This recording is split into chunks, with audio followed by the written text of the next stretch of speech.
মমতা দিদির আজকে হাতে মোমবাতি নিয়ে মিছিল দেখে আপনারা কে কত আশ্চর্য হয়েছেন আমি জানি না, তবে আমার মনে হলো দুটো কথা বলা দরকার। এই মোমবাতি হাতে নিয়ে যদি ওই আরজিকর থেকে এবং তামান্না খাতুনের বেলায় যদি উনি বেরোতেন, দরকারও ছিল না বেরোনোর, শুধু অফিসে বসে দুটো অর্ডার দিতেন, তাহলে কিন্তু আজকে পরপর যে ঘৃণ্য ঘটনাগুলো ঘটতো না। আপনারা বলবেন কেন?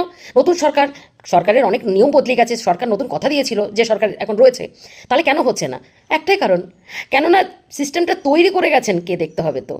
যেভাবে বংশ পরস্পরায় একটা জিনিস চলবে, সেটা তো কিছুদিন তার ঘটনা তাদের পরের জেনারেশনকে ভুগতেই হবে।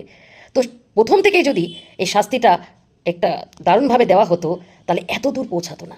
মেন মুদ্রা কথা, আবার সেই কথা বলতে চাই, প্রপার শাস্তি, যে শাস্তিতে রু কেঁপে যাবে, তবেই মানুষ বদলাবে।